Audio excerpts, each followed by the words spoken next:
अध्याय 3 पळणीस्वामी दर्शन कुरवपूरचे श्रीपाद श्रीवल्लभ स्वामींचा स्मरण महिमा. विचित्रपूर सोडून मी 3 दिवस प्रवास केला. मार्गात अन्न पाण्याची व्यवस्था ईश्वरकृपेने होत होती. 4थ्या दिवशी अग्रहारपूरला पोहोचलो. तेथील एका ब्राह्मणाच्या घरासमोर उभे राहून ओम भिक्षां देही असे म्हणून भिक्षा मागितली. त्या घरातून एक अतिशय क्रोधायमान झालेली एक स्त्री बाहेर आली. ती म्हणाली, भात नाही लात नाही. मी थोडा वेळ तसाच दारासमोर उभा राहिलो. थोड्याच वेळात त्या घरातील गृहस्थ बाहेर आले आणि म्हणाले, माझ्या पत्नीने रागाने माझ्या डोक्यावर मातीचे मडके फोडले व आता त्याच्या किमती एवढे पैसे आणून द्या असे म्हणून घरातून बाहेर घालविले. मी आपणाबरोबर येतो, दोघे मिळून भिक्षा मागूया. मी म्हटले, समस्त जीवांना अन्न पाणी पुरविणारे सर्वव्यापी असलेले श्री दत्त प्रभूच आहेत. समोरच्या पिंपळाच्या झाडाखाली बसून आपण त्यांचे चिंतन करूया. आम्ही दोघे त्या विशाल पिंपळाच्या छायेत बसून श्री दत्तप्रभूंचे भजन करू लागलो. भूक लागल्याने आवाजसुद्धा अगदी बारीक येत होता. इतक्यात तेथे विचित्रपूरच्या राजाचे दूत आले. ते म्हणाले, आमच्या युवराजांना बोलता येऊ लागले आहे. राजे साहेबांनी तुम्हाला घेऊन या अशी आज्ञा केली आहे. आपण आमच्याबरोबर घोड्यावर चलावे. मी म्हणालो, मी एकटा येणार नाही. माझ्याबरोबर माझ्या मित्रास येऊ देत असल्यास मी येईन. त्या राजदूतांनी माझी विनंती मान्य केली. आम्हा दोघांस घोड्यावर बसवून ते दूत राजवाड्याकडे निघाले. त्या गावचे लोक आश्चर्याने पाहत होते. राजवाड्यात पोहोचल्यावर राजाने आमचे स्वागत केले व म्हणाला, तुम्ही गेल्यानंतर आमचा युवराज एकाएकी बेशुद्ध पडला. आम्ही घाबरून गेलो. राजवैद्यांना बोलवले, परंतु ते येण्याच्या अगोदरच युवराज शुद्धीवर आला. त्याने डोळे उघडून दिगंबरा दिगंबरा श्रीपाद वल्लभ दिगंबरा अशा मंत्रांचा उच्चार करण्यास सुरुवात केली. थोड्या वेळाने युवराजाने सांगितले की तो बेशुद्ध असताना एक 16-17 वर्षांचा अजानबाहू अत्यंत दैदिप्यमान कांतीचा एक यती आला. त्याने युवराजाच्या जिभेवर विभूती घातली आणि त्याच क्षणी त्याला वाचा प्राप्त झाली. राजाने विचारले, ते यती कोण होते? श्री दत्तप्रभूंशी त्यांचे काय नाते आहे हे सारे विस्तारपूर्वक सांगावे. मी सांगितले. युवराजाला दिसलेले 16-17 वर्षांचे दिव्यस्वरूप यती श्री श्रीपाद श्रीवल्लभ होते. त्यांनीच युवराजास वाचा प्रदान केली. ते श्री दत्तप्रभूंचे कलियुगातील अवतार आहेत. त्यांच्या दर्शनासाठीच मी कुरवपूर क्षेत्री जात आहे. मार्गात अनेक पुण्यपुरुषांचे संत महात्म्यांचे दर्शन होत आहे. दरबारातील सर्व लोकांनी श्रीपाद श्रीवल्लभांचा एकमुखाने जय जयकार केला. राजाने मला व माझ्याबरोबर आलेल्या त्या गृहस्थास सुवर्णमुद्रा दान दिल्या. त्या घेऊन आम्ही निघालो. राजाच्या राजगुरूने म्हटले, आपणामुळे आमचा ज्ञानोदय झाला व दत्त महिमा कळाला. आम्ही आतापर्यंत वैष्णव व शैव या भेदात पापच करीत होतो. आपणच आम्हा खरा मार्ग दाखविला. आमच्याबरोबर माधव नंबृदी नावाचा एक ब्राह्मणसुद्धा कुरवपुरास श्री स्वामींचे दर्शनास निघाला. आम्ही तिघे विचित्रपूर सोडून अग्रहारपूर या गावी आलो. माझ्याबरोबर आलेल्या अग्रहारपूरच्या गृहस्थाने राजाने दिलेल्या सुवर्णमुद्रा आपल्या पत्नीस दिल्या. ती अत्यंत आनंदित झाली. तिने सर्वांना यथेच्छ भोजन दिले. त्यानंतर ती श्री श्रीपाद श्रीवल्लभांची भक्त झाली आणि माधव नंबुद्री चिदंबरमकडे जाण्यास निघालो. सध्याच्या गुंटूर गर्तपुरी मंडलातील नंबुरू गावात अनेक विद्वान ब्राह्मणांचे वास्तव्य होते. मडियाड देशातील राजाने नंबुरू येथील अनेक विद्वान पंडितांना आपल्या देशात बोलावून त्यांना राजाश्रय दिला होता. हेच ब्राह्मण नंबुद्री ब्राह्मण या नावाने प्रसिद्ध झाले. हे आचार संपन्न असून परमेश्वरावर दृढ श्रद्धा असलेले वेदसंपन्न ब्राह्मण होते. परंतु माझ्याबरोबर असलेला माधव नंबुद्री लहानपणीच मातापित्याच्या छत्राला मुकला असल्याने निरक्षर होता. त्याची श्री दत्तप्रभूंवर मात्र गाढ श्रद्धा होती. चिदंबरमला गेल्यावर तेथे श्री पळणीस्वामी नावांचे एक सिद्ध महात्मा असल्याचे कळले. त्यांच्या दर्शनासाठी पर्वतावरील त्यांच्या एकांतात असलेल्या गुहेकडे गेलो. गुहेच्या द्वाराजवळ जाताच पळणीस्वामींनी आम्हाला बघून, माधवा शंकरा, दोघे मिळून आलात, आमचे अहोभाग्य असे म्हणाले. प्रथम भेटीतच नाव माहीत नसताना आम्हास नावाने हाक मारणारे सिद्ध महात्मे आहेत यात तीळमात्र संशय नव्हता. स्वामी म्हणाले, बाबांनो, श्रीपाद श्रीवल्लभांच्या आज्ञेनुसार मी हा देह त्यागून दुसऱ्या तरुण अशा देहात प्रवेश करणार आहे. ती वेळ आता आली आहे. मी या शरीरात 300 वर्ष आहे. या देहाचा त्याग करून नूतन शरीरात पुन्हा 300 वर्ष राहावे अशी श्री श्रीपादांची आज्ञा झाली आहे. जीवनमुक्त झालेले जनन मरण रूप सृष्टीक्रमाला अतीत असलेले आणि समस्त सृष्टीला चालविणारा महासंकल्प म्हणजेच श्री श्रीपाद श्रीवल्लभ. पुढे पळणीस्वामी म्हणाले, अरे शंकरा, तू विचित्रपुरीतील कणाद महर्षींच्या कणाद सिद्धांताविषयी बोलला होतास, त्याचे वर्णन करून सांग. कणाद महर्षींचा कण सिद्धांत. स्वामींच्या प्रश्नाला उत्तर देताना मी म्हणालो, स्वामी मला क्षमा करा. कणाद महर्षींच्या विषयी व त्यांच्या सिद्धांतांच्या बाबतीत मला फारच थोडी माहिती आहे. मी सांगितलेली माहिती ही श्री दत्तप्रभूंनीच माझ्या तोंडून वदविली होती, हे तर स्वामींना ज्ञात आहेच. करुणास्वरूप पळणीस्वामींनी कणसिद्धांत सांगण्यास सुरुवात केली. ते म्हणाले, समस्त सृष्टी सुद्धा परममूल अशा अणूंनी निर्माण झाली आहे. त्या परमाणूंपेक्षा सूक्ष्म अशा कणांच्या अस्तित्वाने विद्युत शक्ती उद्भवते. हे सूक्ष्म कण महावेगाने आपापल्या कक्षेमध्ये परिभ्रमण करीत असतात. स्थूल सूर्याभोवती ग्रह आपल्या भिन्न भिन्न कक्षेतून परिभ्रमण करीत असतात. त्याचप्रमाणे हे सूक्ष्म कणसुद्धा आपल्या केंद्रबिंदूस अनुसरून परिभ्रमण करीत असतात. या सूक्ष्म कणापेक्षा सूक्ष्म अशा स्थितीत प्राणीमात्रांचे समस्त भावोद्वेगाचे स्पंदन चालू असते. स्पंदनशील अशा जगात काहीच स्थिर नाही. चंचलता हा याचा स्वभाव आहे. क्षणोक्षणी बदलणे याचा स्वभाव आहे. या स्पंदनांपेक्षा सूक्ष्म स्थितीत दत्तप्रभूंचे चैतन्य असते. यावरून मला सर्वात महत्त्वाचे म्हणजे सूक्ष्म असलेल्या, सगळ्यांपेक्षाही सूक्ष्म असलेल्या श्री दत्तप्रभूंचा अनुग्रह मिळविणे जितके सोपे आहे तितकेच कठीणसुद्धा आहे. प्रतिकणाचे अनंत भाग केले असता एक एक कणाचा भाग शून्यासमान होतो. अनंत अशा शून्यांचे फलस्वरूपच ही चराचर सृष्टी आहे. पदार्थ सृष्टी ज्याप्रमाणे होते त्याचप्रमाणे व्यतिरेकी पदार्थांची सुद्धा असते. या दोहोचे मिश्रण झाल्यास व्यतिरेक पदार्थांचा नाश होतो. पदार्थांचे गुणात सुद्धा फरक होतो. अर्चावतारात प्राणप्रतिष्ठा केली असता ती मूर्ती चैतन्यवंत होऊन भक्ताची मनोकामना पूर्ण करते. सर्व मंत्र कुंडलिनी शक्तीमध्ये असतात. गायत्री मंत्रसुद्धा या शक्तीमध्ये सामावलेला असतो. गायत्री मंत्रात 3 पाद आहेत अशा सर्वसाधारण समज आहे, परंतु या मंत्रात 4था पादसुद्धा आहे. तो असा, परोरजसी सावदोम. चतुष्पाद गायत्री निर्गुण ब्रह्मास सूचित करते. कुंडलिनी शक्ती 24 तत्वांपासून या विश्वाची निर्मिती करते. गायत्री मंत्रात 24 अक्षरे आहेत. 24 संख्येला गोकुळ असे सुद्धा नाव आहे. गो म्हणजे 2, कुळ म्हणजे 4. ब्रह्मस्वरूपात कोणताच बदल होत नाही. परिवर्तनातीत असते म्हणून ते 9 या संख्येने सूचित केले जाते आणि ही संख्या महामायेचे स्वरूप दर्शविणारी आहे. श्रीपाद श्रीवल्लभाचे भक्तगण त्यांना 2 चौपाती देवलक्ष्मी असे म्हणत असत. सर्व जीवांचा पतिस्वरूप परब्रह्मच आहे म्हणून पतिदेव म्हणजे 9 संख्या, लक्ष्मी म्हणजे 8 संख्या, 2 म्हणजे 2 संख्या, चौ म्हणजे 4 संख्या सूचित करते. म्हणून 2 चौपती लक्ष्मी याचा अपभ्रंश होऊन 2 चौपाती देवलक्ष्मी असा झाला.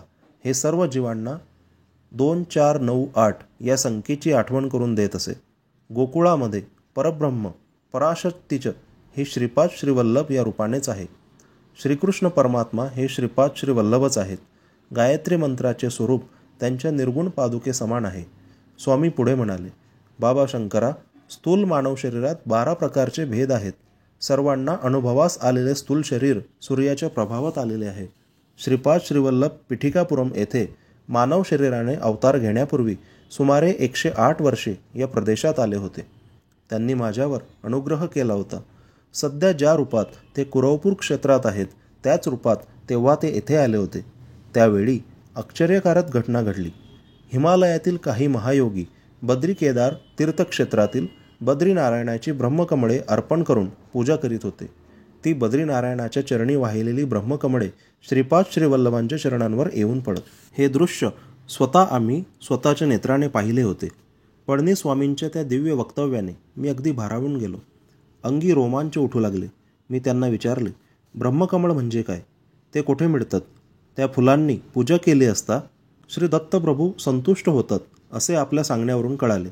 तरी कृपा करून आपण माझ्या शंकेचे समाधान करावे. ब्रह्मकमळाचे स्वरूप. माझ्या विनंतीला मान देऊन श्री पळणीस्वामी स्नेहपूर्ण नजरेने माझ्याकडे पाहत म्हणाले, श्री महाविष्णूंनी श्री सदाशिवाची ब्रह्मकमळाने पूजा केली होती. श्री विष्णूंच्या नाभीतील कमळाला सुद्धा ब्रह्मकमळ असेच म्हणतात. दिव्य लोकातील ब्रह्मकमळासमान भूमंडलातील हिमालयामध्ये हे कमळ सापडते. सुमारे 12,000 फुटांवर हिमालयात वर्षातून एकदाच हे उमलते. अर्धरात्रीच्या वेळी हे फूल उमलते आणि उमलत असताना सभोवतालचा परिसर अद्भुत सुवासाने भरून जातो. हिमालयातील साधक महात्मे अशा ब्रह्मकमळाच्या शोधात असतात. शरद ऋतूपासून वसंत ऋतूपर्यंत हे बर्फामध्येच असतात. चैत्र मासाच्या आरंभी हे बर्फातून बाहेर पडते. ग्रीष्म ऋतूमध्ये याची विकासाची प्रक्रिया घडते. अमरनाथमधील अमरेश्वर हिमलिंगाचे दर्शन श्रावण शुद्ध पौर्णिमेस होते आणि याच वेळी अर्धरात्री हे पूर्ण विकसित होऊन उमलते. हिमालयातच तपस्या करणाऱ्या तपस्वी सिद्ध पुरुषासाठी व साधकांसाठी ही परमेश्वरी अद्भुत लीला होत असते. ब्रह्मकमळाच्या दर्शनाने सर्व पातकांचा नाश होतो. योगसिद्धीतील विघ्ने नष्ट होतात. या कमळाच्या दर्शनाने योगी, तपस्वी, सिद्धपुरुष आपापल्या मार्गात उच्च स्थितीला प्राप्त करतात. ज्या भक्तांच्या भाग्यात या ब्रह्मकमळाचे दर्शन असते त्या सर्वांचे दर्शन घेणे झाल्यावर हे कमळ अंतर्धान पावते. श्री पळणीस्वामी पुढे म्हणाले, बाबा शंकरा, मी 10 दिवस समाधीत बसण्याचे ठरविले आहे. दर्शन घेण्याच्या आर्त इच्छेने कोणी भक्त आल्यास माझ्या समाधीत भंग न पडू देता त्यांना शांतपणे दर्शन करवा. साप चावून मृत झालेले कोणी आल्यास त्यांना मी समाधीमध्ये असल्याचे सांगून मृतदेहास नदीच्या प्रवाहात अथवा जमिनीत पुरून ठेवावे अशी माझी आज्ञा आहे असे सांगावे. श्री पळणीस्वामी बसलेल्या आसनावर समाधीस्थ झाले. मी आणि माधव दोघे मिळून येणाऱ्या भक्तांना दुरून अत्यंत शांतपणे दर्शन घडवून आणत होतो. दर्शनास आलेल्या काही भक्तांना तांदूळ, डाळ, पीठ असे साहित्य स्वामींना अर्पण करण्यासाठी आणले होते. ते पाहून माधवने स्वयंपाक करण्याचे ठरविले. सरपणासाठी उपयोगात आणण्यासाठी त्याला जवळच पडलेले एक वाढलेले मोठे नारळाच्या झाडाचे पान दिसले. ते आणण्यासाठी तो त्या पानाजवळ गेला. त्याच्याबरोबर एक भक्तसुद्धा होता. माधवने ते पान उचलून खांद्यावर ठेवले. इतक्यात त्या पानाखाली बसून विश्रांती घेत असलेला एक सर्प रागाने त्याला कडकडून चावला. त्या सर्पाचे विष एवढे दाहक होते की माधव तत्काळ काळानिळा होऊन मृत झाला व जमिनीवर पडला. दोघा तिघांनी मिळून त्याला गुहेजवळ आणले. ते दृश्य पाहून मी घाबरून गेलो. काय करावे ते सुचेना. तेव्हा स्वामींच्या आदेशानुसार त्याला जमिनीत पुरून ठेवण्याचे ठरवून एक खड्डा खोदण्यास सुरुवात केली.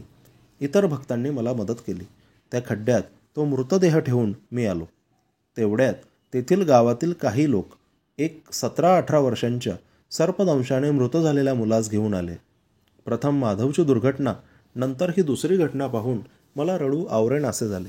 मी कसे बसे त्यांना स्वामींची आज्ञा सांगितली.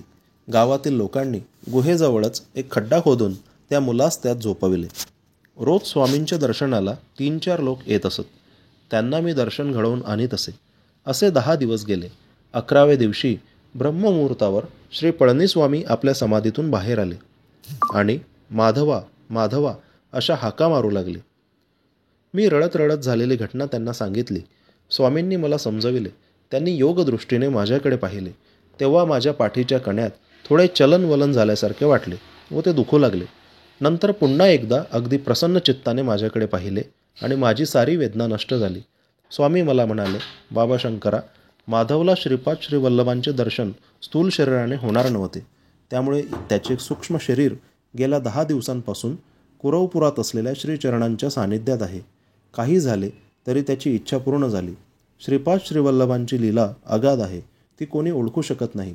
काळ, कर्म, कारण यांचे रहस्य कोणी जाणू शकत नाही. हेच खरे. ते केवळ स्वामीच जाणू शकतात.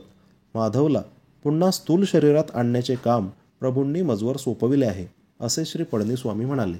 स्वामींच्या आदेशानुसार माधवचा मृतदेह बाहेर काढून आणला व दक्षिणेकडील घनदाट असलेल्या ताळाच्या झाडाजवळ जाऊन मोठ्याने म्हटले, माधवास दंश केलेल्या नागराजा, श्रीपाद श्रीवल्लभांच्या आज्ञेनुसार तू पळणीस्वामींच्या जवळ यावे अशी साथ घातली. श्री पळणीस्वामींनी आपल्या वस्त्रातून 4 कवड्या काढल्या व त्या मृतदेहाच्या 4ही बाजूस ठेवल्या. थोड्याच वेळात त्या कवड्या उंच उडाल्या व आकाशात 4ही दिशांनी गेल्या. 5-10 मिनिटांतच उत्तरेकडून एक साप आला. स्वामींच्या 4 कवड्या त्याच्या फण्यात रुतून बसल्या होत्या. त्यामुळे तो त्रस्त होऊन फुस फुस असा ध्वनी करीत होता. स्वामींनी माधवच्या शरीरातील विष काढून घेण्यास सांगितले. सर्पदंश ज्या ठिकाणी झाला होता तेथूनच त्याने सर्व विष काढून घेतले. श्री पळणीस्वामींनी श्रीपाद श्रीवल्लभांना मनोमनी नमस्कार केला व त्या सर्पावर मंत्रोदक शिंपडले.